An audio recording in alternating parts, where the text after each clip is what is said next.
नमस्कार। ऊर्जा में आप सभी दर्शकों का स्वागत है। पिछले कुछ एपिसोड्स में यह स्पष्ट हुआ कि सभी प्रकार के कर्मों में मन के कर्म सबसे प्रमुख होते हैं। हमें अगर दुष्कर्मों पर रोक लगानी हो तो हमें मन को वश में करना होगा, उसे निर्मल करना होगा। हमने ये भी जाना कि विपश्यना एक ऐसी विद्या है जिसका उपयोग करके हम मन की गहराइयों तक पहुंच सकते हैं। हमने जाना कि विपश्यना के 3 चरण होते हैं। उसके पहले स्टेप शील के बारे में हमने बात की। आज हम उसके दूसरे स्टेप समाधि के बारे में कुछ प्रश्न पूछेंगे हमारे गुरुजी श्री गोयंका जी से।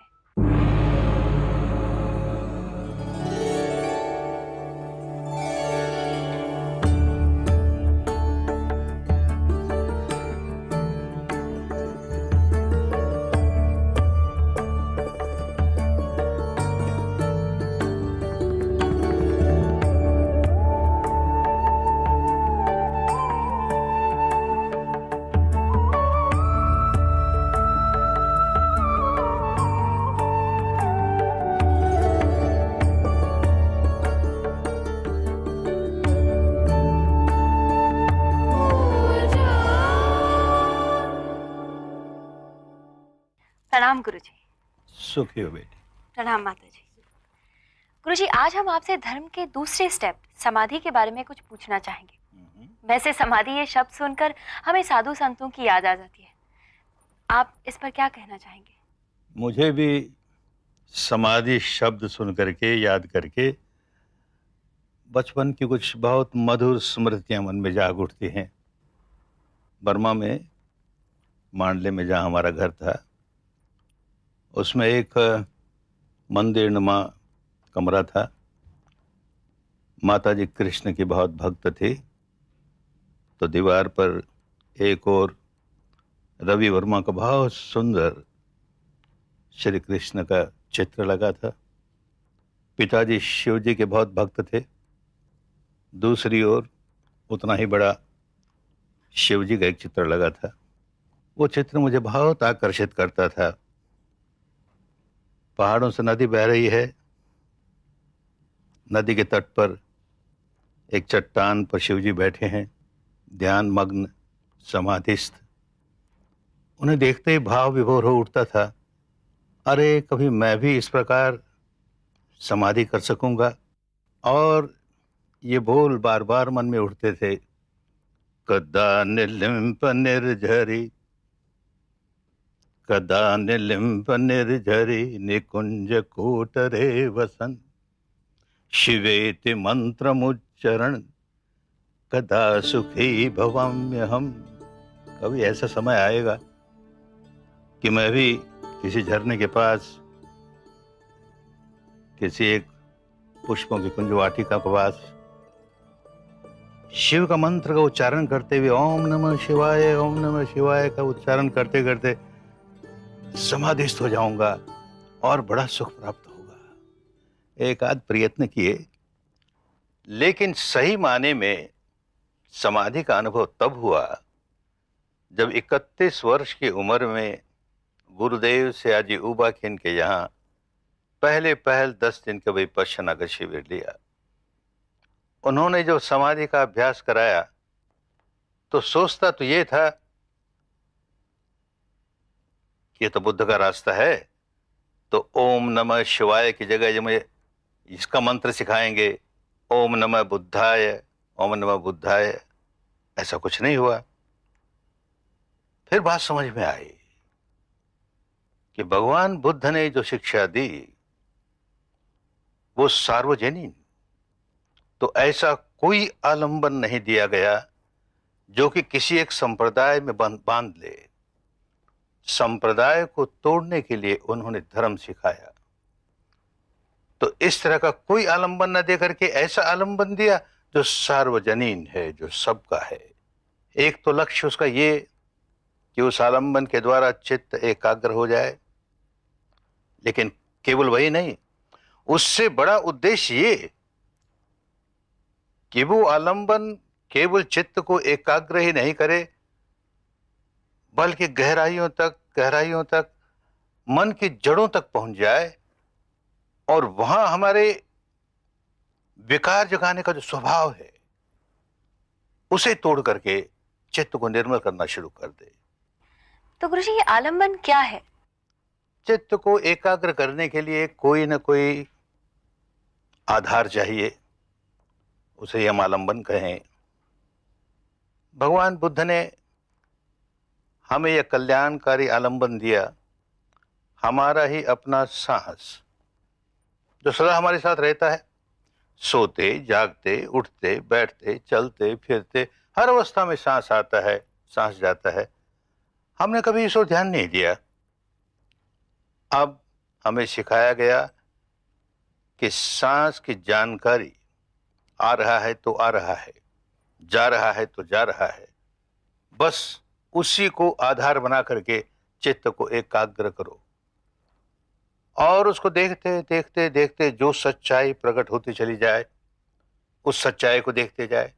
सच्चाई का है कि अपने शरीर के प्रपंच की, अपने चित्त के प्रपंच की, इन दोनों की जो सम्मिश्रित घटनाएं घट रही हैं अंदर, क्या हो रहा है भीतर, ये सच्चाई प्रकट होती चली जाए तो सांस देखते देखते सत्य प्रकटता जाए और सत्य देखते देखते परम सत्य दिख जाए।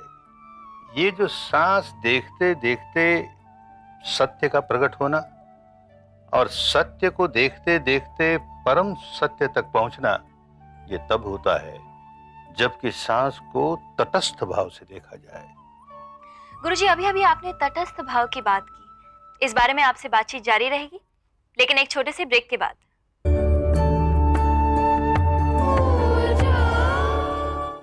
एक बार फिर आप सभी का स्वागत है।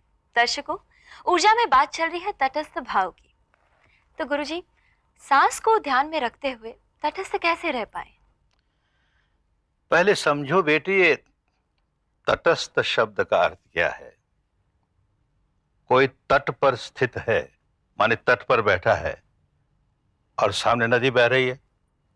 नदी बह रही है, वो सिर्फ देख रहा है उसे। नदी के बहाव में उसका कोई हाथ नहीं। वो तेज बहती है कि धीमी बहती है, कि उस पर ऊंची ऊंची तरंगे हैं कि बिना तरंग का पानी बह रहा है, वो केवल देख रहा है दृष्टा भाव से। इसको तटस्थ कहते हैं। अपनी ओर से सांस जैसे भी आ रहा है उसके साथ छेड़छाड़ नहीं करनी। जैसे भी है उसको देखना है, कर्ता भाव बिल्कुल नहीं हो कि हम सांस को जरा तेज कर दें, इसको भस्त्रिका बना दें तो इसका अपना लाभ होगा, या प्रयत्न करके इसको भाव धीमा कर लें तो उसका लाभ होगा। ये सब गलत रास्ते ले जाने वाले। तो ये कुछ नहीं करना, जैसा है वैसा है। हम उसे साक्षी भाव से, तटस्थ भाव से देख रहे हैं। सांस शुद्ध चल रहा है और शुद्ध सांस को हम जान रहे हैं। बस यही तटस्थ भाव है। जी गुरुजी, अभी आपने शुद्ध सांस कहा, तो फिर शुद्ध सांस क्या है? शुद्ध का अर्थ यहां हुआ केवल सांस है, इसके साथ कोई मिलावट नहीं है, इसके साथ कोई शब्द नहीं जुड़ जाए, कोई आकृति नहीं जुड़ जाए, नहीं तो उसी में उलझ के रह जाएंगे।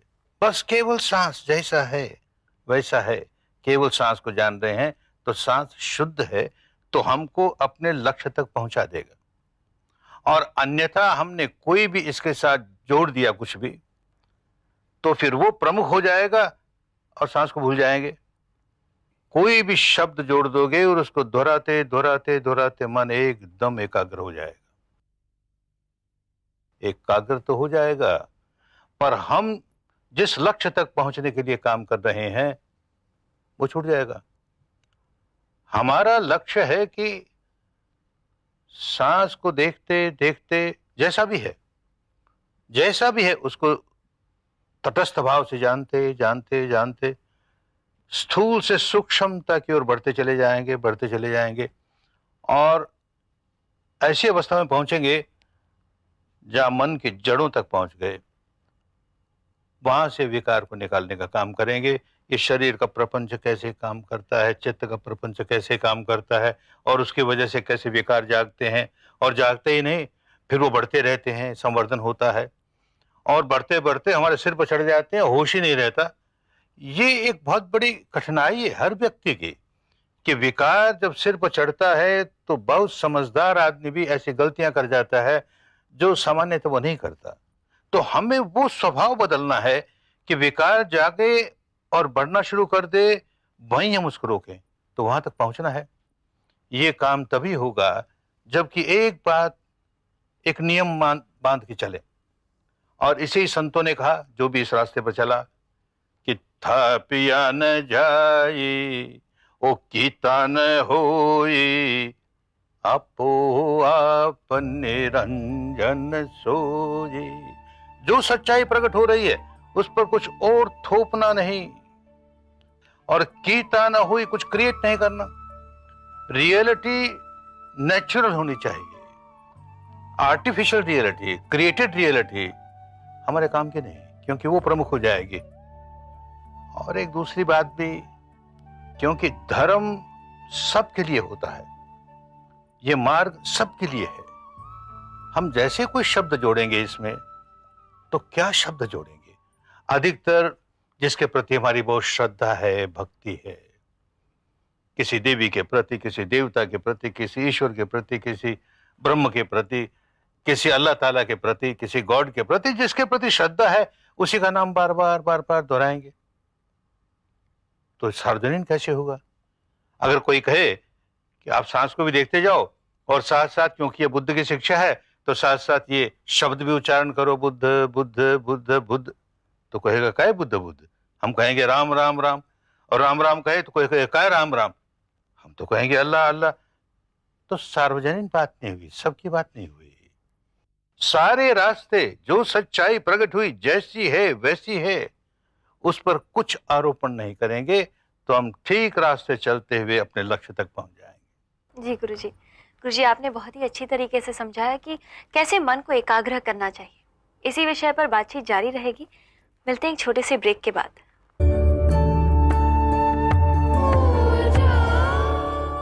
ब्रेक के बाद आप सभी दर्शकों का ऊर्जा में स्वागत है। गुरुजी, सांस को देखते देखते हम विकारों की जड़ों तक कैसे पहुंच सकते हैं? सांस को इसलिए देख रहे हैं कि हम शरीर के बारे में पूरी जानकारी कर लें। ये शरीर प्रपंच कैसे काम करता है। चित्त के बारे में पूरी जानकारी कर लें, ये चित्त प्रपंच कैसे काम करता है। जो विकार हैं, इन दोनों के संयोग से बनते हैं, ये दोनों जुड़ने से बनते हैं। जो एक भ्रांति पैदा होती है, मैं, तो कभी शरीर को मैं करें, कभी चित्त को मैं करें। ये देहात्म बुद्धि, ये चित्तात्म बुद्धि, इसके बाहर कैसे निकले? तो केवल बुद्धि के स्तर पर काम करने से नहीं होगा। इसको देखते जाएंगे देखते जाएंगे देखते जाएंगे। तो सांस के सहारा इसलिए लिया कि सांस का संबंध शरीर से भी है और सांस का संबंध मन से भी है, इसलिए हमको सांस का सहारा लेना पड़ा। जैसे ही चित्त में कोई विकार जागेगा, सांस अपनी स्वाभाविकता खो देगा, स्वाभाविक नहीं रहेगा। गुस्सा आया कि क्रोध आया कि भय आया, अपने स्वाभाविकता खो करके जरा तेज हो जाएगा या रुक जाएगा। तो उसका मन से और मन के विकारों से गहरा संबंध है। और हमको इन दोनों के बारे में जानना है, शरीर के बारे में भी और मन के बारे में भी।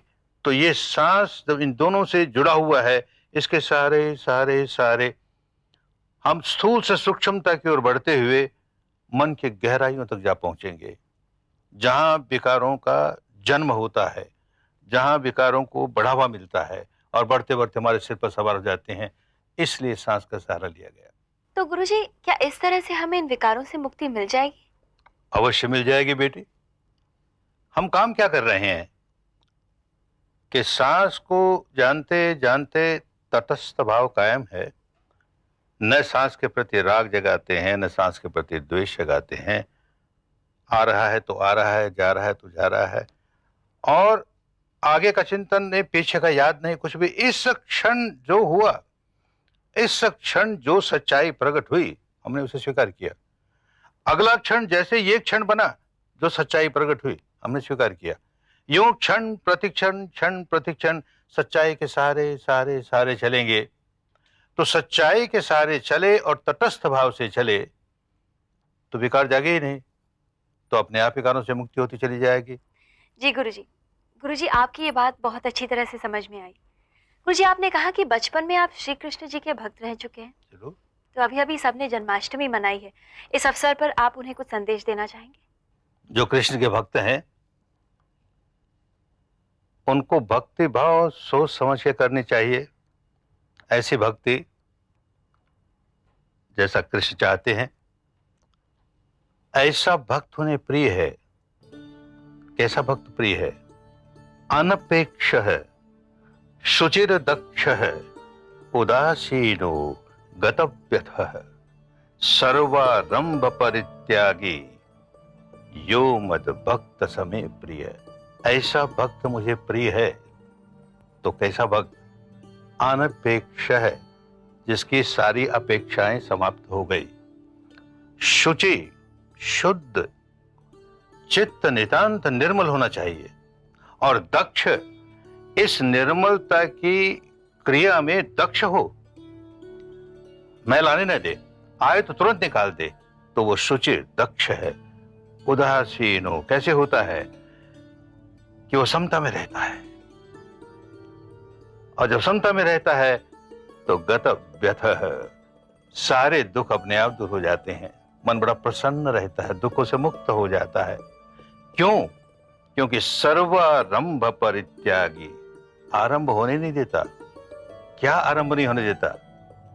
चित्त पर राग आरंभ नहीं होने देता, द्वेष आरंभ नहीं होने देता, भय आरंभ नहीं होने देता, अहंकार आरंभ नहीं होने देता, कोई विकार आरंभ ही नहीं होने देगा। सर्वारंभ परित्यागी, ऐसा हो तो कृष्ण की भक्ति सार्थक हुई। और अन्यथा तो इसका भी केवल पाठ करके ही रह गए तो सार्थक नहीं हुई। जी गुरुजी, गुरुजी मैं आशा करती हूँ कि आपका ये संदेश हमारे दर्शक जरूर ग्रहण करेंगे। मिलते हैं एक छोटे से ब्रेक के बाद।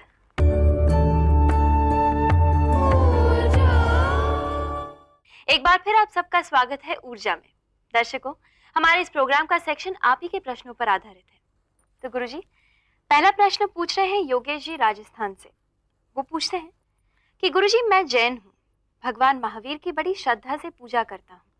आजकल हमारे पर्यूषण भी चल रहे हैं। गुरुजी, आप जो कहते हैं और हमारे धर्म में जो क्रियाएं हैं उनमें बहुत समानता है। आप इस विषय में क्या कहना चाहेंगे? बेटी, किसी को भगवान महावीर के प्रति श्रद्धा जाग जाए, भक्ति जागे, बड़े कल्याण की बात हो। लेकिन कठिनाई ये हो गई कि हम भक्ति की शुद्धता खो बैठे। भक्ति को सकाम भक्ति बना लिया। कामनाएं हैं, हे देवी, हे देवता, हे ईश्वर, हे ब्रह्म, मेरी ये कामना पूरी कर, मेरी ये कामना पूरी कर। तो अपने को भगवान महावीर का भक्त कहने वाला व्यक्ति, धनवान व्यक्ति, एक संगमरमर का बहुत बढ़िया मंदिर बनाता है। उसमें बड़ी कीमती संगमरमर की मूर्ति स्थापित करता है। फिर हाथ जोड़ के कहता है, हे महावीर स्वामी, इतना तो मैंने कर दिया आपके लिए। अब ये जो 100 करोड़ वाली फैक्ट्री बैठाई है ना, ये चल पड़े तो सोने का छत्र चढ़ा दूंगा आप पर। अरे घूस दिया चाहता सोने के छत्र का। और उस व्यक्ति को जिसने सारा वैभव त्याग दिया, राजपाट त्याग दिया, अरे कमर में लंगोटी तक नहीं रखी, उस व्यक्ति को सोने का छत्र दिया जाता है। तो भक्ति कहां डूब गई? उसके शिक्षा को समझे और उसे जीवन में धारण करें तो भक्त। भगवान महावीर की बताई हुई विद्या इसे भूल गए और कर्म कांडों में पड़ गए तो लाभ क्या हुआ? ये जो पर्यूषण की बात की, क्या पर्यूषण? पुरानी भाषा में कहते पर्येषण, माने पूरी तरह से खोज करनी। किस बात की खोज करनी? सच्चाई की खोज करनी। तो कहां खोज होगी सच्चाई की? ये 3.5 हाथ की काया के भीतर होगी। तो उसको देखते देखते देखते हम ऐसी अवस्था पर पहुंच जाएं कि जहां राग दूर हो जाए, द्वेष दूर हो जाए, वीतराग बन जाए, विद्वेष बन जाए, तब तो पर्यूषण सार्थक हुआ। नहीं तो वो भी एक कर्मकांड हो गया, उससे क्या बना? तो जैसे बताया गया वैसे जीवन में उतारे, उसका अभ्यास करे तो लाभ ही लाभ है। गुरुजी, दूसरा प्रश्न पूछ रहे हैं दीपक काबरा जी दिल्ली से। क्या केवल हत्या न करने से ही कोई अहिंसक माना जाएगा? काया से किसी की हत्या न करे तो अवश्य उसे अहिंसक कहेंगे, पर पूर्ण अहिंसक नहीं हुआ। हिंसा केवल काया से नहीं होती, वाणी से भी होती है। मन से भी होती है। वाणी से हम ऐसी बात करें जो लोगों को चुभ जाए तो हिंसा हुई। तो इस तरह मन से भी अगर कोई ऐसा चिंतन करें जो अपने लिए हानिकारक हो, तो इससे बचने के लिए तीनों पर संवर होना चाहिए। तो भगवान बुद्ध की ये वाणी सामने आती है, यो च कायेन वाचा ये मनसा चैन हिंसति। काय से नहीं, वाणी से भी और मन से भी हिंसा नहीं करता। सैवे अहिंसको होती यो परंग न विहिंसति। वो किसी की हिंसा करता ही नहीं, काया से भी, वाणी से भी, मन से भी, वो सही माने में अहिंसक है। जी गुरुजी, अहिंसा की बात तो आपने बहुत ही अच्छी तरह से समझाई। गुरुजी, आज का ये समय यहीं पर समाप्त होता है। प्रणाम गुरुजी। सुखियो बेटा। प्रणाम माता जी। तो दर्शकों, ये थे आपके प्रश्नों के उत्तर। अगले हफ्ते इसी दिन इसी समय देखना ना भूलिए ऊर्जा। और हाँ, आप इसी तरह अपने प्रश्न भेजते रहिए। हमारा पता है ऊर्जा, Zee network, postbag number 1, Andheri east, Mumbai 99, India, TVC। Email response@znetwork.com।